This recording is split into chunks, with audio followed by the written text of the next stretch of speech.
એમ છો my YouTube family તો બધા મોજ માને તો બધાને હાર હર મહાદેવ છે દ્વારકાધીશ. તો મિત્રો આજે આપણે જાગી ગયા છીએ અત્યારમાં. આજે જાગવામાં થોડું મોડું થઈ ગયું કારણ કે સુવામાં સરસ મળે તો જો એટલે મોડું થઈ ગયું. 7 વાગી ગયા છે અને આજે આપણે સંપૂર્ણ ગુજરાત યાત્રાનો થઈ ગયો છે 22મો દિવસ. અને હાલ આજ રાતે જ હું 5-6 વાગે દ્વારકા પહોંચી ગયો હતો. એટલે દ્વારકા રોકાણો છું. રાત એક ભાઈ રૂમ રહેલી છે અને હવે આપણે ચલો ફ્રેશ થઈ જઈએ પછી જ કરીએ કન્ટિન્યુ. તો ચલો આપણે થઈ ગયા છીએ તૈયાર. તમે કહેજો કમેન્ટ કરીને કેવો લાગુ છું હું. સરસ લાગુ છું ને. પહેલી વખત આપણે આ ચશ્મા આપણી યાત્રામાં પહેર્યા છીએ. ઠેલામાં પડ્યા હતા પણ આજે આપણે ચશ્મા પહેર્યા કે લાવો ટ્રાય મારી કેવો લાગુ છું. અને આજે આપણે દ્વારકા અત્યારે હું જાઉં છું દ્વારકા ફરવા અને પછી આપણે જવાનું છે બેટ દ્વારકા. બે અલગ અલગ ભાગ આવશે પણ દ્વારકામાં કેટલું ફરવાનું છે, શું ફરવા લાયક છે તમને બધું જ બતાવીશ. આપણે ડાટિંગ જ્યાં રૂમમાં રહ્યા હતા અહીંયાથી કરશું. તો જો સરસ રૂમ છે. આ કેવી છે ને એક નંબર. એસી બધું જ આમ ટીવી ફ્રીજ ટીવી છે બધું મસ્ત છે અહીંયા. એટલે આપણને એક ભાઈ રૂમ રાખી દીધી એટલે મજા આવી છે સુવાની આજે. અને હવે નીકળીએ છીએ આપણે દ્વારકા તરફ. પહેલાં કરીશું નાસ્તો દ્વારકામાં અને પછી જઈશું દર્શન કરવા કૃષ્ણ ભગવાનના અને પછી આજુબાજુ ફરવાનું છે. તે બધું જ આપણે વિડીયોમાં આજે તમને બતાવી દઈશું. તો જો કન્ટિન્યુ આ વિડીયો બહુ જ જોવાની મજા આવશે અને બીજો ભાગ પણ બહુ જ જોવાની મજા આવશે. અને સાથ અને સહકાર હાલતા રહેજો અને કહેજો કમેન્ટમાં હું કેવો લાગુ છું.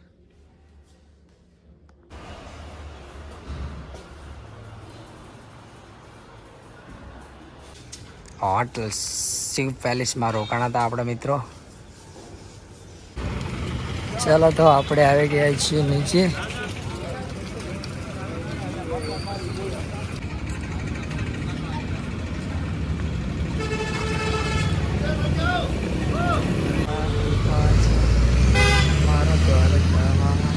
હવે સૌથી પહેલાં આપણે નાસ્તો કરી લઈએ અહીં કણે અને નાસ્તો કરીને પછી નીકળી આગળ.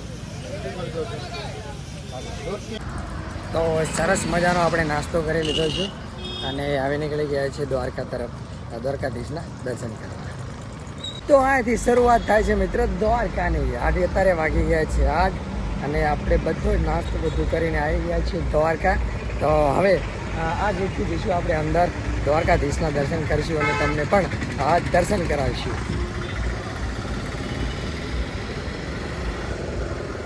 તો આ નદી છે ગોમતી અને ગોમતીના કાંઠે બેઠો મારો દ્વારકાનો ધીશ છે ને એને મારો ધોળી ધજાયું લહેરાય દ્વારકાધીશની.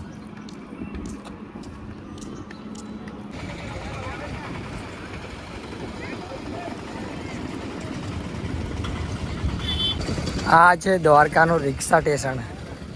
બધી જ રિક્ષાઓ તમને આ જોવા મળે.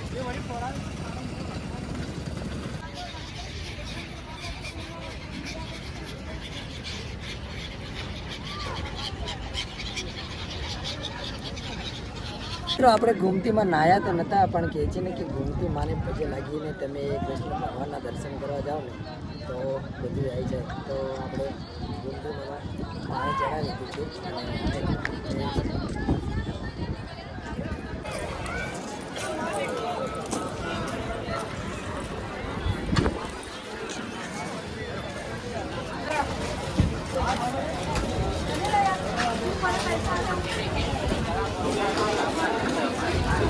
આપણે મોટી લાંબી લાઈન લાગી અને આપણે પછી મોબાઈલ જમા કરી અને જઈશું હવે દ્વારકાધીશના દર્શન કરવા.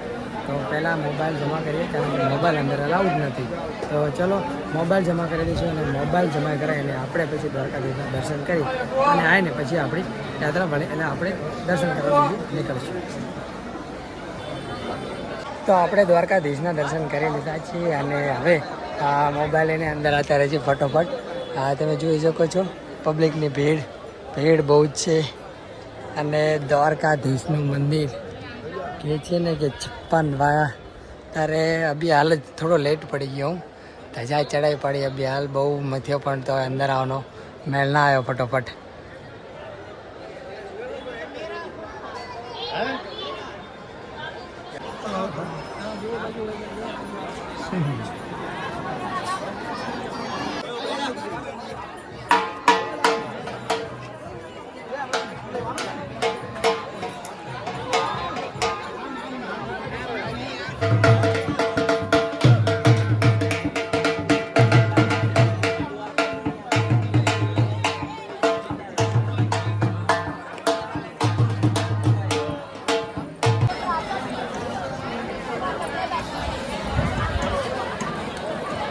મિત્રો તાણે આપણે દ્વારકાધીશના દર્શન કરી લીધા છે અને હવે જઈ રહ્યા છીએ આપણે સુદામા સેતુ અને કહે છે ને કે 56 સીડીઓના એકવાર તમે આવ્યા છો તો દર્શન કરવા જ પડે.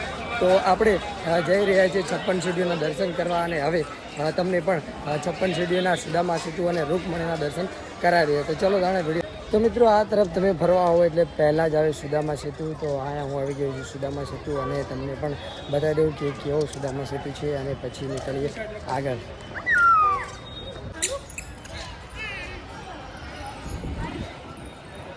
તો આ છે મિત્રો ગોમતી નદી. જો અત્યારે આનું પાણી ધીરે ધીરે હવે ખાલી થશે, દરિયામાં જશે. રાતે આ પાણી ઓટોમેટિક ભરી જાય છે અને આની ઓલકાર આપણે જવાનું છે. ત્યાં પાંડવોના કુંડ આવેલા છે, પણ આ પાણી ખાલી થાય પછી આપણે જઈશું, એટલે કે 4 વાગ્યા પછી જઈશું. તો અત્યારે અહીંયાથી પાછળ આવી જાઓ બજારમાં. બજાર જતાં જતાં આગળ જતાં જ આવશે 56 સીડીઓ.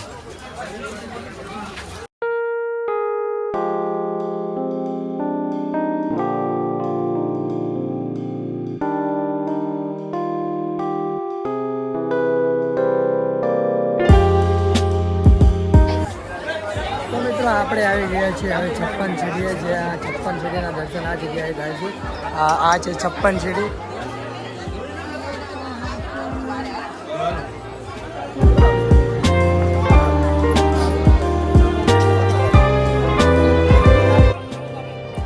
ગોમતી નદી આવી જ્યારે તમે ગોમતી નદીનો નજારો તો જોઈ શકો છો.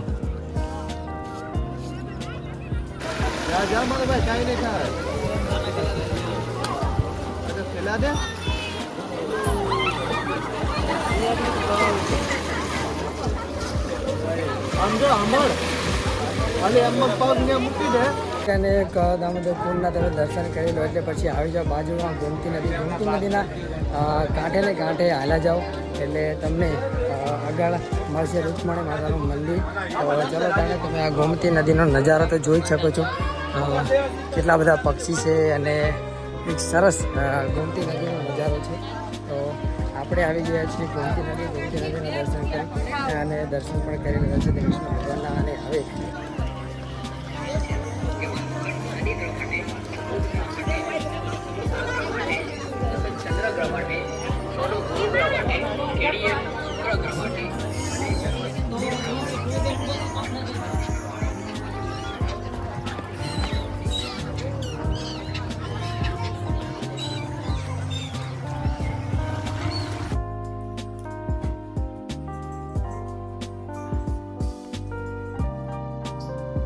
રૂકમણી માના દર્શન કરીને આપણે નીકળી ગયા છીએ આગળ. હવે જોવા જઈએ બીચ જોઈને આગળ એક શંકર ભગવાનનું કોટેશ્વર મહાદેવનું મંદિર છે, ત્યાં જવાનું છે.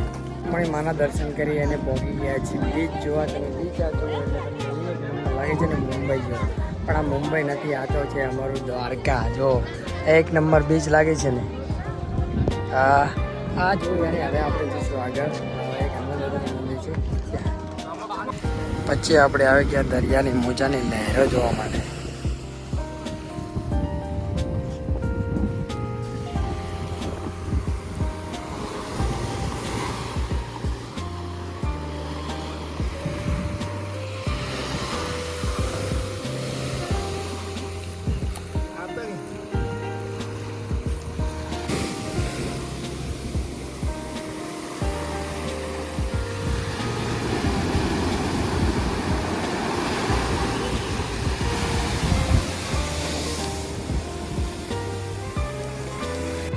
આપણે દરિયાના કાંઠે આગળ હાલીને એટલે આગળ આવવાનું હતું આપણે ભડકેશ્વર મહાદેવનું મંદિર. પણ એ થોડુંક આગળ હતું. એ પહેલાં એક હનુમાનદાદાની મૂર્તિ આવી છે અને એક સ્ટેચ્યુ છે. અને આગળ પછી જતાં જે મંદિર પણ આવશે ગાયત્રી શક્તિપીઠ પણ આવ્યું છે. એટલે તો આપણે આગળ નીકળી જઈશું ભડકેશ્વર મહાદેવ તરફ. તો પછી મિત્રો આપણે આવી ગયા શક્તિપીઠ. આ છે શક્તિપીઠનું મંદિર, શક્તિમાનું મંદિર છે. એટલે આપણે આવી ગયા છીએ અને અહીંયાથી સરસ દરિયો પણ દેખાય છે. સામે રૂકમણી માતાનું મંદિર પણ દેખાય છે. દ્વારકા ભગવાનનું તો નથી દેખાતું, કૃષ્ણ ભગવાનનું, પણ દરિયો દેખાય છે સરસ તેવો.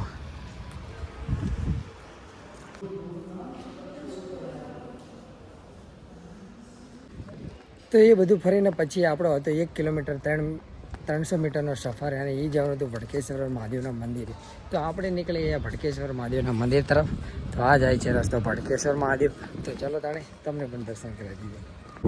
તો આપણે 1.1 કિલોમીટર 300 મીટરનું અંતર કાપીને આપણે ભટકેશ્વર મહાદેવના મંદિરના દર્શન કરવા આવી ગયા છીએ.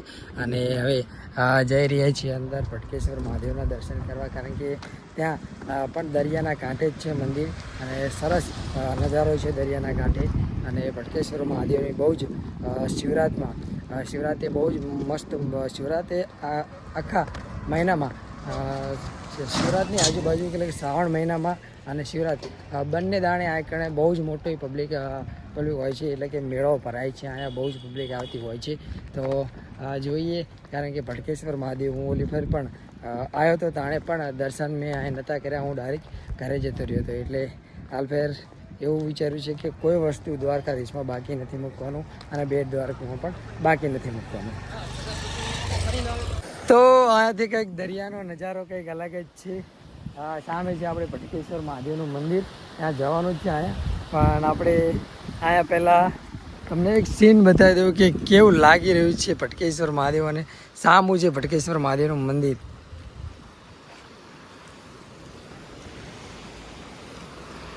દરિયો ધૂંધવાટી કરતો રહે છે. અને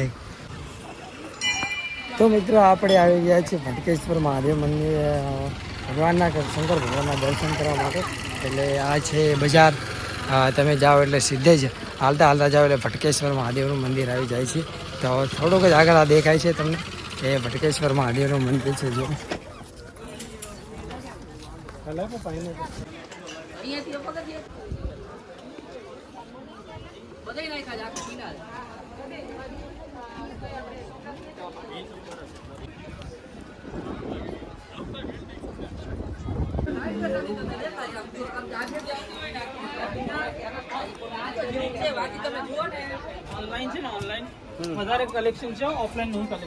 મિત્રો આપણે પહોંચી ગયા છીએ ભટકેશ્વર મહાદેવ અને ભટકેશ્વર મહાદેવના દર્શન પણ કરી લીધા છે. પણ અહીંયા પહોંચ્યા પછી ઘણું બધું નોટિસ કરવા મળ્યું કે તમે જો આ શિવલિંગ છે ભટકેશ્વર મહાદેવનું, અને આ સાઈડ દરિયો રહ્યો ને એ એકદમ શાંત છે, આટલામાં જરાય હલચલ નથી. અને આ સાઈડ તમે જુઓ, આ સાઈડ દરિયામાં ધૂધવાટા મારી રહ્યો છે, હિલોળા મારી રહ્યો છે. અને આ સાઈડ પણ જુઓ, આ સાઈડ પણ દરિયો હિલોળા મારી રહ્યો છે. પણ આ શિવલિંગ છે ને અહીંયા દરિયામાં જરાય હલચલ નથી. તો કહે છે ને કે આ શિવલિંગ 5000 વર્ષ જૂનું અને જાતે પ્રગટ થયું હોય ને એવું કહેવામાં આવે છે. અને આ શિવરાત્રિ અને શ્રાવણ મહિનામાં ભરપૂર મેળો ભરાય છે અહીંયા. તો બસ ચાલો તાણે હવે આગળ.